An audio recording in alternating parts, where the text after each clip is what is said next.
বিসমিল্লাহির রহমানির রহিম। প্রিয় শিক্ষার্থীবৃন্দ, বাসাইল অনলাইন স্কুলের পক্ষ থেকে যশিয়াটি উচ্চ বিদ্যালয়ে অনলাইন ক্লাসে তোমাদেরকে আন্তরিক প্রীতি ও শুভেচ্ছা জানাচ্ছি। আমি মোহাম্মদ রোশন আলী, সহকারী শিক্ষক, ব্যবসায় শিক্ষা, যশিয়াটি উচ্চ বিদ্যালয় বাসাইলডাঙ্গা। প্রিয় শিক্ষার্থীবৃন্দ, আমি গত ক্লাসে তোমাদের সাথে আলোচনা করেছিলাম হিসাব বিজ্ঞান বিষয়ের চতুর্থ অধ্যায়ে পাঠ শিরোনাম ছিল মূলধন ও মুনাফা জাতীয় লেনদেন।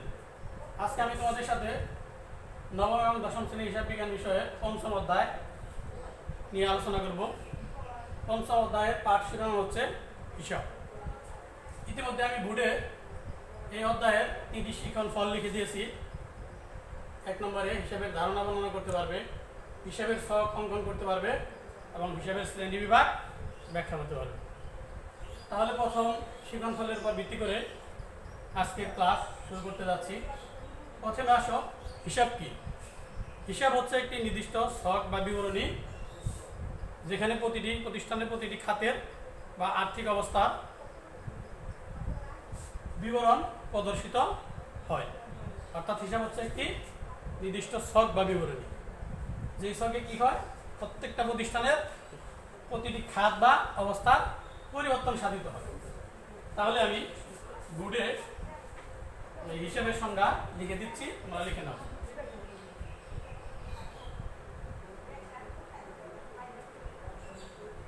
হিসাব হচ্ছে একটি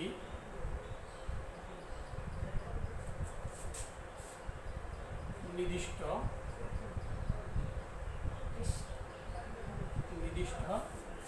ছক বা বিবরণী,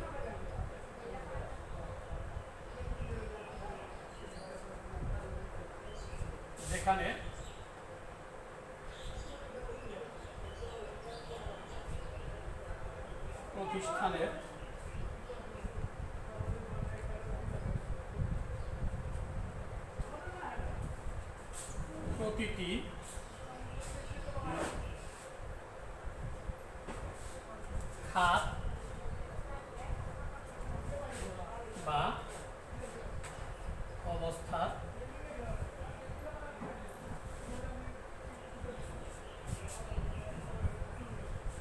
প্রতিটি খাত বা অবস্থার পরিবর্তন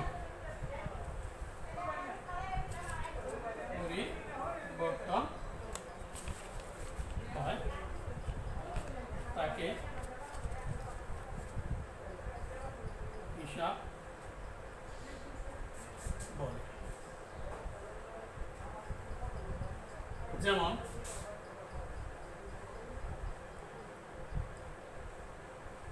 নগদান হিসাব,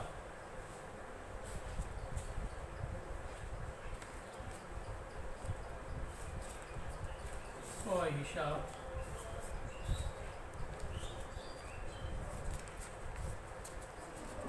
বিক্রয় হিসাব,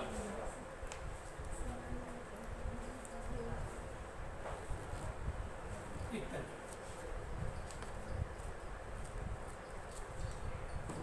তাহলে আমরা কি বুঝলাম? হিসাব হচ্ছে একটি নির্দিষ্ট ছক বা বিবরণী, যেখানে প্রতিষ্ঠানের প্রতিটি খাত ব্যবস্থার পরিবর্তন হয়, তাকে হিসাব বলে। তাহলে আমাদের প্রথম শিখন ছিল হিসাবের ধারণা বর্ণনা করতে পারে। তো প্রিয় শিক্ষার্থীবৃন্দ, তাহলে তোমরা বুঝতে পারছো হিসাব হচ্ছে কি। অর্থাৎ প্রত্যেকটা হিসাব করার জন্য একটা নির্দিষ্ট ছক বা বিবরণী ব্যবহার করতে হয়, কারণ নির্দিষ্ট ছক বা বিবরণী ছাড়া কোনো হিসাবের খাত বা অবস্থার পরিবর্তন বোঝানো যায় না।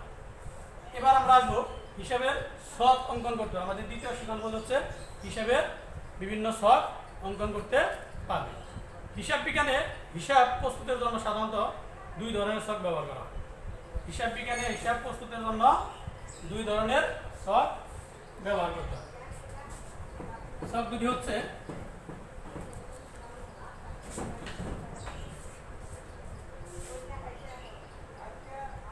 হিসাব বিজ্ঞানের হিসাব প্রস্তুত করার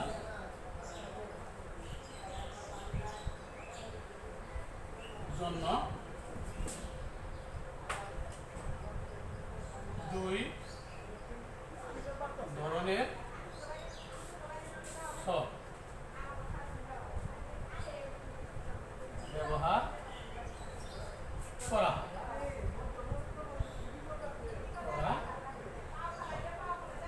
যেমন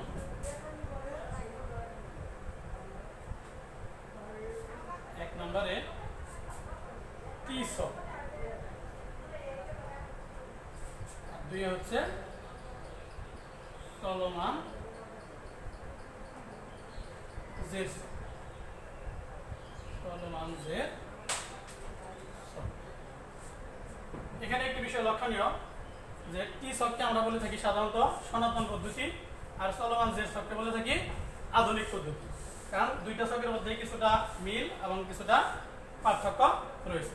তাহলে আমরা বুঝলাম কি হিসাব বিজ্ঞান হিসাব প্রস্তুত করার জন্য সাধারণত দুই ধরনের ছক, অনুমোদিত দুই ধরনের ছক ব্যবহার করা হয়। এক নম্বর হচ্ছে টি ছক, দুই নম্বর হচ্ছে চলমান জের ছক। এখন আমি তোমাদেরকে বোর্ডে এই দুই ধরনের ছক অঙ্কন করে দেখাবো।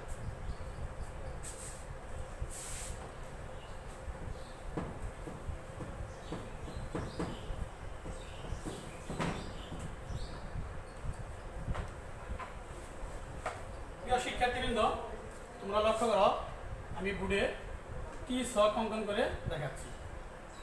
টি ছক,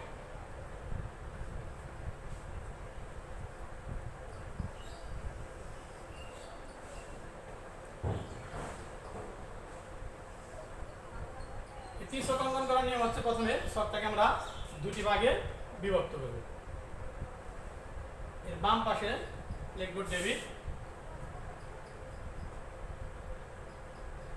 ডান পাশে লিখব ক্রেডিট।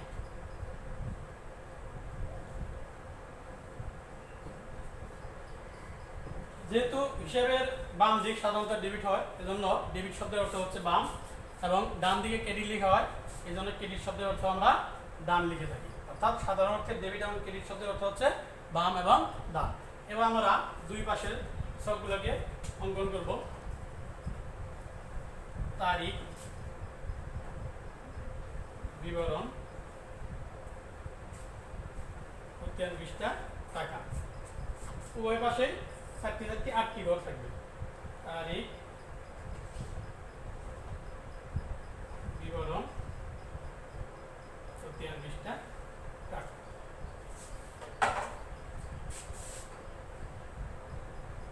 তারিখ, বিবরণ, প্রত্যেক পৃষ্ঠা, টাকা। তারিখ, বিবরণ, প্রত্যেক পৃষ্ঠা, টাকা।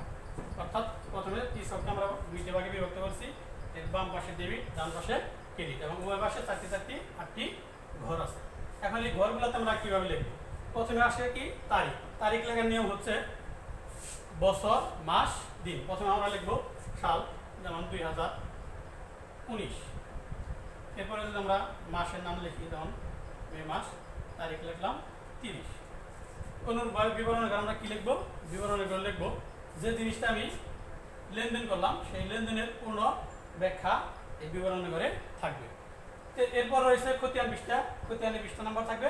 এরপর টাকার ঘর, টাকার পরিমাণ আমরা এই ঘরে লিখে দেব। এখানে আমরা লিখলাম ক্রয়, বিবরণের মধ্যে লিখলাম ক্রয় হিসেব। টাকার মধ্যে আমরা 5000 টাকা লিখে দিলাম। অর্থাৎ ক্রেডিট পাশে সেম, অর্থাৎ তারিখের ঘরে বছর, মাস, দিন।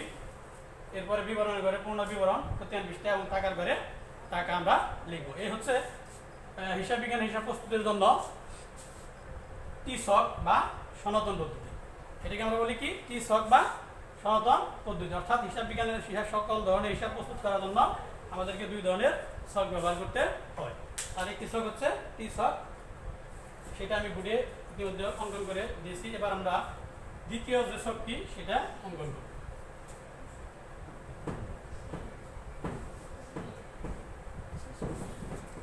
দ্বিতীয় ছকটি হচ্ছে চলমান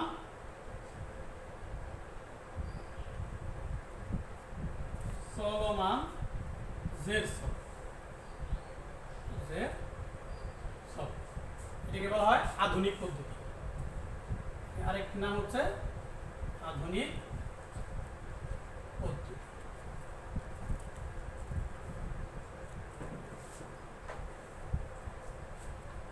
এবার আমরা কি করবো, বোর্ডে এই চলমান জের ছকের একটি নমুনা অঙ্কন করে দেখাবো।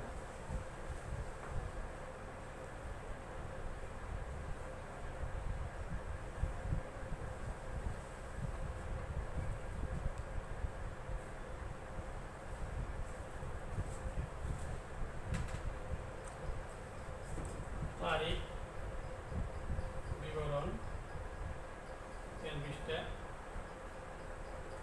ডেবিট, ক্রেডিট, এখানে জেড। তাহলে আমরা এখানে কি লিখবো, তারিখ, বিবরণ, তেল পৃষ্ঠা, ডেবিট, ক্রেডিট, জেড। জেডটাকে আমরা আবার দুই ভাগে ভাগ করেছি, একটা হচ্ছে ডেবিট জেড আর একটা হচ্ছে ক্রেডিট জেড। এখন তোমাদের মনে প্রশ্ন হতে পারে যে জেড কি। জেড সহজ একটা জিনিস, জেড অর্থ অবশিষ্ট অর্থে বোঝায়। আমি যদি বলি যে তোমাদেরকে 5 কেজি চাল ক্রয় করার জন্য বলা হলো, সেই 5 কেজি চাল থেকে যদি তোমরা 3 কেজি চাল ভোগ করো, তাহলে বাকি থাকবে কয় কেজি, 2 কেজি। তাহলে জেডটা ঠিক এর অনুরূপ, অর্থাৎ জেড অর্থ অবশিষ্ট অর্থে বোঝায়, অর্থাৎ ডেবিট এবং ক্রেডিটের পার্থক্য। হিসাব বিজ্ঞানের ভাষায় যদি আমরা বলি, সেটা হচ্ছে ডেবিট এবং ক্রেডিটের পার্থক্য হচ্ছে জেড বা উদ্বৃত্ত। উদাহরণ হিসাবে আমি যদি বলি, এখানে আমি একটা তারিখ লিখলাম 2019 সাল মে মাস 30 তারিখ।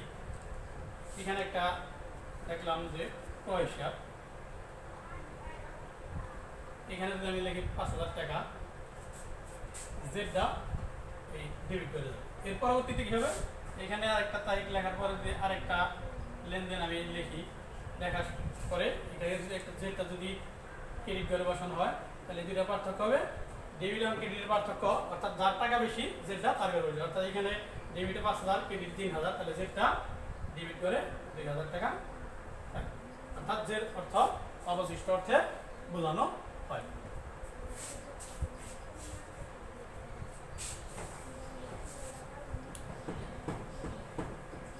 প্রিয় শিক্ষার্থীবৃন্দ, এতক্ষণ আমরা হিসাব বিজ্ঞানের হিসাব প্রস্তুতের জন্য যে 2 ধরনের অনুমিত ছক আছে, সেই ছক সম্পর্কে বিস্তারিত জানলাম। এবার আসবো আমাদের তৃতীয় শিখন ফল। তৃতীয় শিখন ফল আমি লিখে দিয়েছি যে হিসাবের শ্রেণী বিভাগ ব্যাখ্যা করতে পারবে। এই হিসাবের শ্রেণী বিভাগ জানার আগে আমাদের জানতে হবে হিসাব সমীকরণ কি।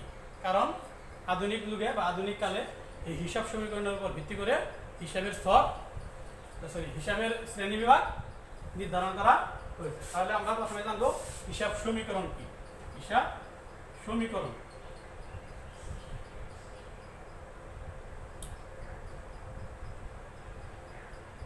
হিসাব সমীকরণ হচ্ছে a সমান l প্লাস ই অথবা ওই। অর্থাৎ এখানে এ দিয়ে বোঝানো হয়েছে অ্যাসেট, আর বাংলা হচ্ছে সম্পদ, অ্যাসেটস অর্থাৎ সম্পদ সমূহ। এরপর আছে এল হচ্ছে লাইবিলিটিস বা দায় সমূহ, আর ইতে আছে ইকুইটি অথবা ইতে আছে ওনার্স ইকুইটি বা মালিকানা সত্ত্ব। অর্থাৎ একটা ব্যবসা প্রতিষ্ঠানের যে সম্পদ থাকবে তার সমান হবে বহিদায় এবং মালিকানা সত্ত্বের সমান, বহিদায় এবং মালিকানা সত্ত্বের সমান। এখন আমরা আসি যে এইখানে আমি লিখেছি যে ই মালিকানা সত্ত্ব। এই মালিকানা সত্ত্ব আবার 4টি উপাদান দিয়ে প্রভাবিত হয়। মালিকানা সত্ত্ব 4টি উপাদান দিয়ে প্রভাবিত হয়। 4টি উপাদান কি কি? যেমন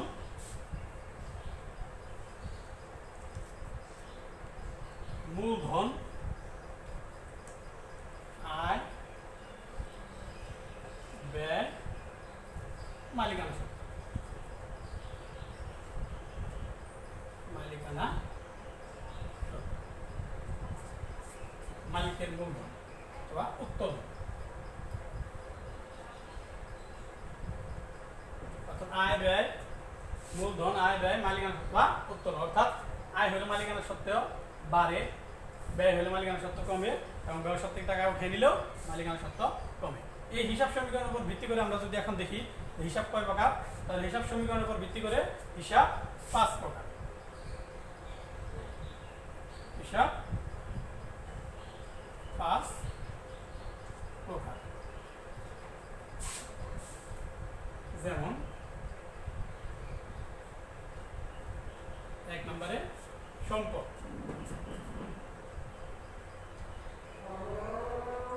2 দায়, 3 আয়, 4 নম্বরে ব্যয়, 5 মালিকানা। মালিকানা অর্থাৎ আধুনিক হিসাব বিজ্ঞানে হিসাব সমীকরণের উপর ভিত্তি করে হিসাবকে 5 ভাগে ভাগ করা হয়েছে। অর্থাৎ সম্পদ, দায়, আয়, ব্যয় এবং মালিকানা।